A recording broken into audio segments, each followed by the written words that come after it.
Hi and welcome back to Unlocking Revelation. We are now moving into chapter 6 and 7. I'm going to be doing these two together just because the flow on is a little bit better. And also we're going to be covering off something called the Olivet Discourse, which speaks to it's actually the little apocalypse, and it speaks to the end times from scripture that was recorded by the apostles in their conversations with Jesus while he was on the earth. So there was a couple of specific questions that they asked him about the end times, and we can learn from those so that we can confirm again that we are in fact in the end times, and that we need to be constantly on the lookout for the second coming and also for the rapture. So the tribulation period is going to be something that non-believing Jews and non-believers are going to be experiencing. The church will not experience the tribulation. There's a lot of markers in the Gospels of Daniel, Isaiah, and other prophets who speak about this as well, and they confirm for us that the tribulation period is not for the believers and not for the church, that the church would actually be raptured before this takes place. So again, just a reminder, as I do before we begin, make sure that you have your notebook and pen, a couple of copies of Bibles with you. It's always advisable to have a quick read through the chapters. First, these are going to be titled, all of these videos will be titled with each chapter that they relate to, so it will be easy for you to know how far in advance you need to read. You can just skim read the chapters if you would prefer to do that before we speak about them in detail. And if you do have a couple of Bibles, it might be worthwhile having one open at those particular chapters and then another open so that you can mark where your cross references are. But again, I'm just going to kick off. So we're going to recap what we've spoken about so far. We have gone over Daniel's 70th 7. We do understand that the 70th 7 that Daniel references in chapters 2 and 7 and 9 are specifically the 7-year period of the tribulation, and that happens after the church has been raptured. Most of it comes out of Daniel 9 and Leviticus 25 and 26, and the whole point of the tribulation is focused on the covenant with Israel. And the purpose of the tribulation period is to bring the nation of Israel into a recognition that Jesus was and is the Messiah that they have been waiting on. The second coming of Christ cannot eventuate until the end of the 70th 7, and this will be exactly 7 years from the beginning of the period of the tribulation. The resurrection of the church is the thing that's imminent. You cannot know the day or the hour. We are told that in scripture, but you can work out the markers. So we know that the things that are give way to the things after these things, which is the beginning of chapters 4 through to 22, and that is the beginning of the tribulation period. We are not a party to the covenant which mandates this tribulation. The church will not be present through this period. John also sees Jesus with the entire church in the throne room in Revelation 4. So we can always use that as a little bit of reassurance that no, as Christians, we do not stay here and go through the tribulation, that God has promised us that he will remove us from the wrath. So that is a blessing. Thank God. Praise Jesus for that. So what are the signs that we are on the toes of the resurrection of the church, also known as the rapture? And I can tell you it is contained within the Olivet Discourse. The discourse, which is known as the little apocalypse, is where Jesus outlines to the disciples what will happen at the beginning of the end of the age. And it covers the synoptic gospels in Matthew 24 and 25, Mark 13 and Luke 21. So Jesus is at a temple which was at the time under construction, and it wasn't actually completed until about 40 years after he had died and resurrected. But in any case, this temple was a marvel. And as he was leaving the temple, he makes a statement to his disciples about a period coming, noting that in that period, the massive building that they are walking out of will be taken down stone by stone. He keeps walking, and they get to their destination, and the disciples decide to ask him more about the statement that he made outside of the temple. They inquire 3 things. These are outlined in Matthew chapter 24. They say, "When will these things take place? What will be the sign of your coming? What will be the sign of the end of the age?" Luke also adds another question. What will be the signs of when these things take place? Jesus answers all of these questions, but he doesn't answer them in the order in which they were asked. Jesus answers them by adding a question. What are not the signs of the end of the age? He answers his own question first, then Matthew's, then Luke's, then Matthew's again. So the first one, what are not signs? Matthew 24, verses 4, 5, and 6. People saying they are Jesus, wars, rumors of wars. These are all natural in this age, but it does not mean that that is the end. Luke's version in 21 verse 9 also tells us the end does not follow immediately.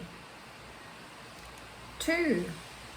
What are the signs of the end of the age of the Gentiles? Not Daniel's 70th sevens. Matthew 24 verses 7 to 8 tells us nations and kingdoms rising against each other, and in various places there will be famines and earthquakes. These are the beginning of birth pangs. Nations and kingdoms against each other, as in world wars, not civil wars, and considering birth pangs, famines and earthquakes in greater frequency and intensity than have previously been experienced.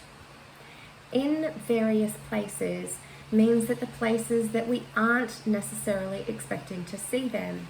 So we can experience and expect wars, rumors of wars, but nations and kingdoms rising against each other, and famines and earthquakes in places that are unfamiliar or in various places are just where we don't expect to see them. So when you get into the beginning of tribulation, these events will continue to intensify, plus new events. The signs are world wars. These are outlined in Matthew 24 and Luke 21. Increasing famine, Matthew 24 and Luke 21. Increasing earthquakes, Matthew 24 and Luke 21. Church apostasy, 2 Thessalonians 2, also Matthew 24 and Luke 21.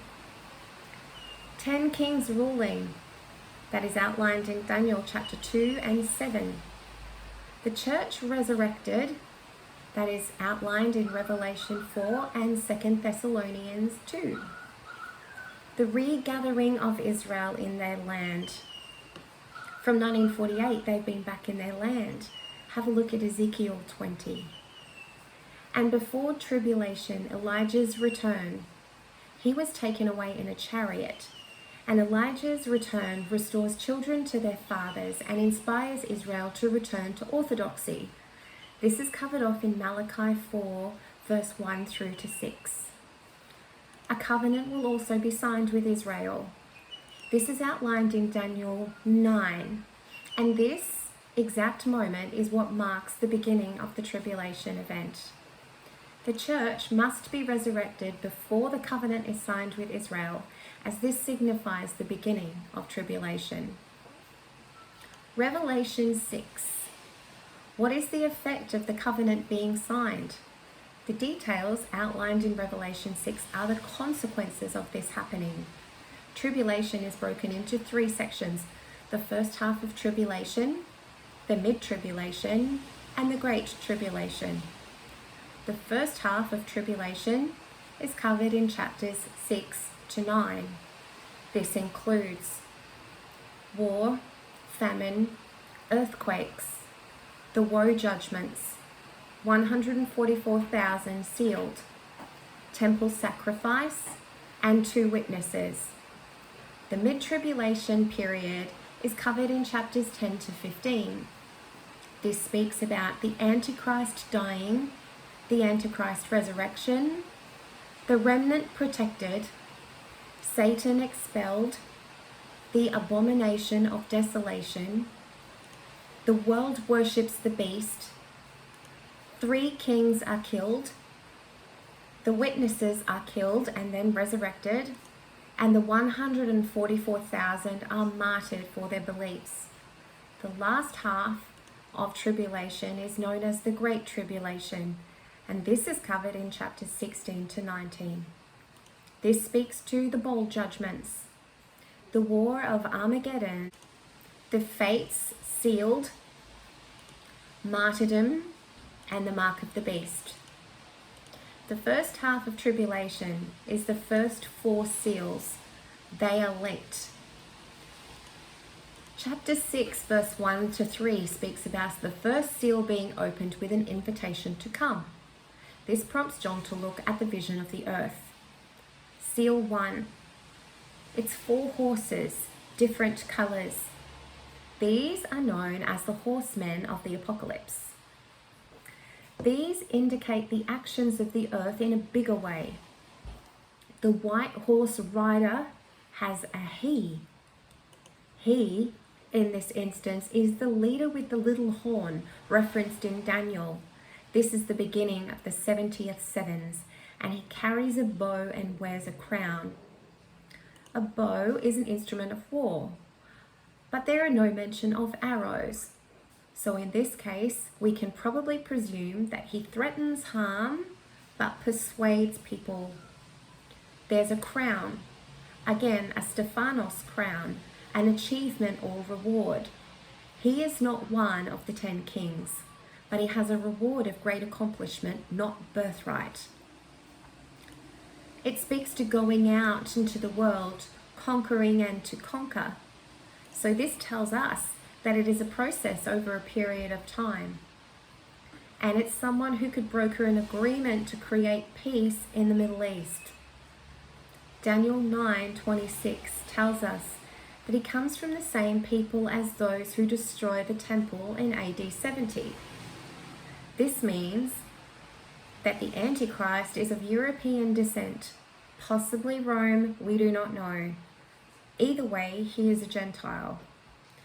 1 John 2:22 says he denies the Father and the Son, and he is the Antichrist, which means opposing Christ. 2 John 7 supports this. He will exalt himself above God and will call himself the God, and he will be responsible for stopping the covenant of sacrifice with Israel.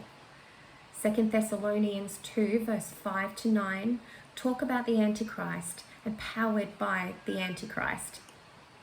The Antichrist must be someone after Christ came. It couldn't be anyone from the Old Testament, as there was no Christ in the Old Testament. We all know the real Christ, and so as we go, only then can Satan activate this Antichrist that people will be deceived into believing is the Christ. The second seal.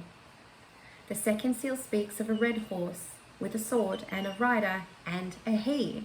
This is the same he. This symbolizes his progression in his work. This is not a new man.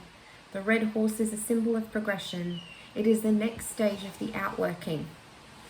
The war promises will be fulfilled.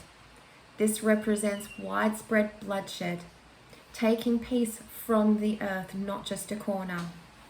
We can expect the beginning of World War III in this period where the second seal is outlined.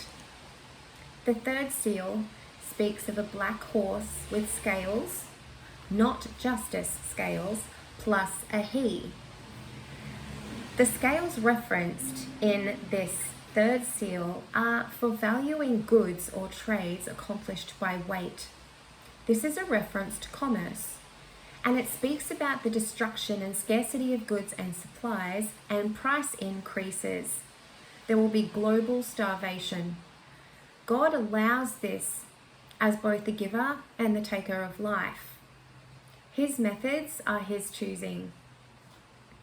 It does reference to leave the oil and the wine. This is a reference also to Israel being olives and grapes. And it could mean or represent the land of Israel being spared from this warfare.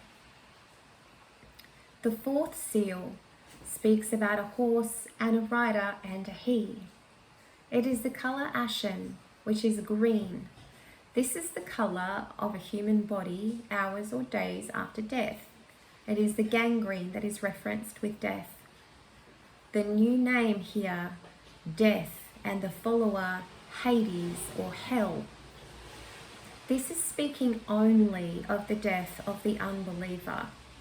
There are references to swords, which indicate war, famine, pestilence and disease, and wild beasts, predators who are hungry of the earth. The unbeliever dies. The next step for them is hell. In this period, 1/4 of humanity will die. And in today's numbers, that will be about 2 billion people. All 4 seals of the horse represent the same person and the progression of their actions.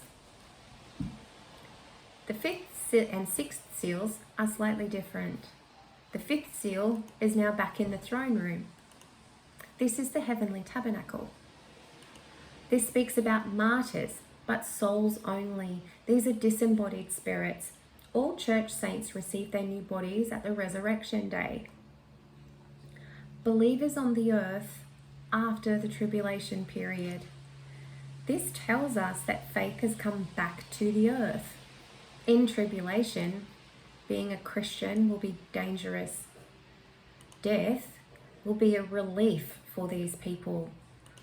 The number isn't complete. This is just a summary of the 7 years. These are victims of some kind of earthly injustice. The first to be martyred until the end comes.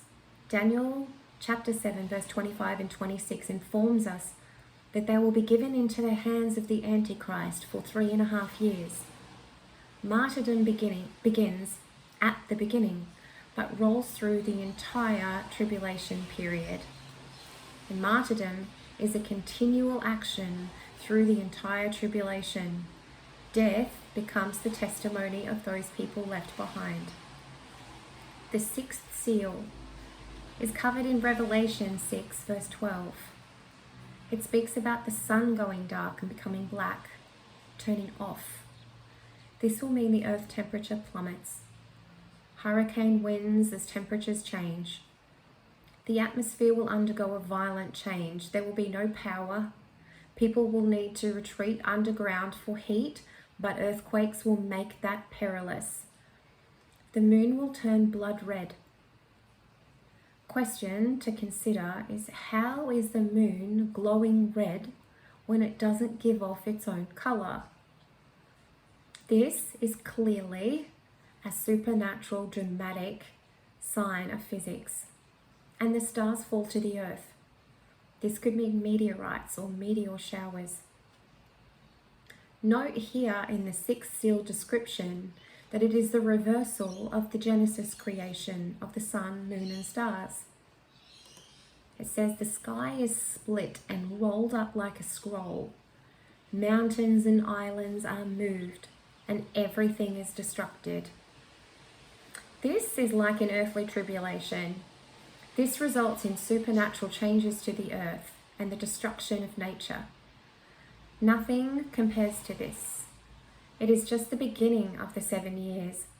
The world's unbelievers will not see it as supernatural.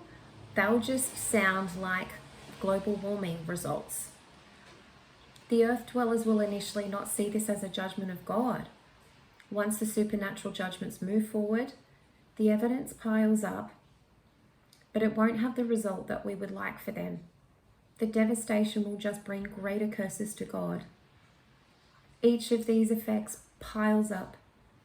This is the first wave of 3 waves of judgment. The 3 judgments are seals, trumpets, and bowls. But the magnitude of these effects is unprecedented, and it displays God's wrath to the whole planet.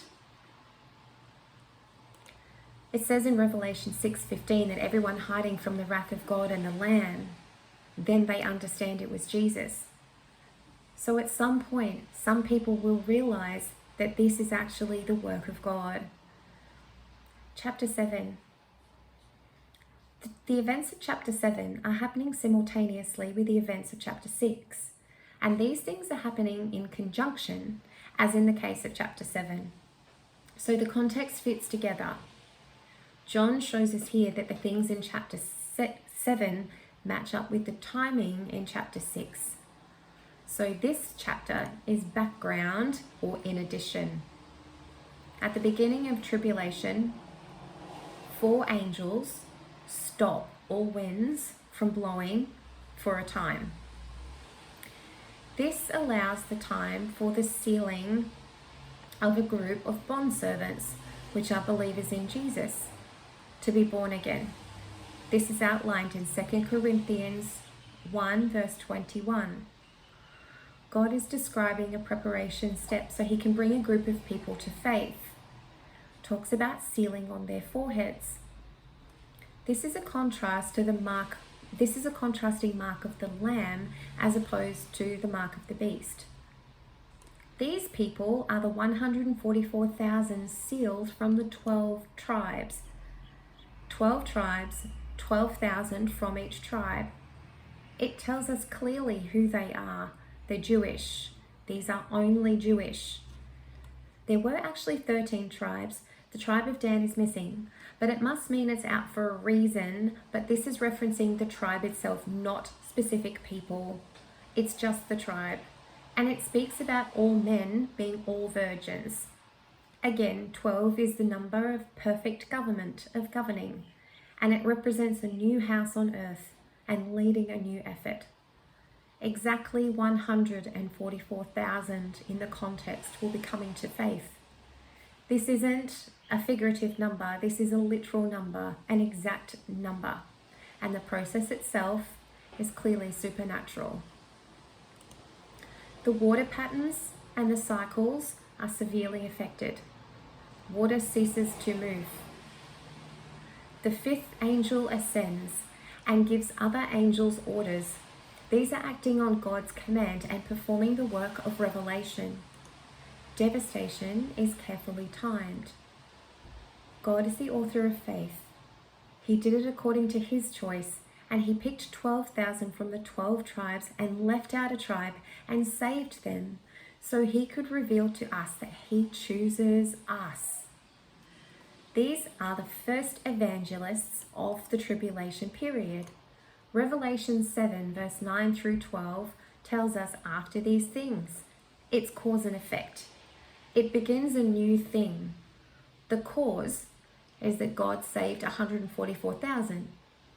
The effect is that an uncountable number of people will come to faith during the tribulation period as a result of the work of this 144,000. These people who come to faith will come from every nation.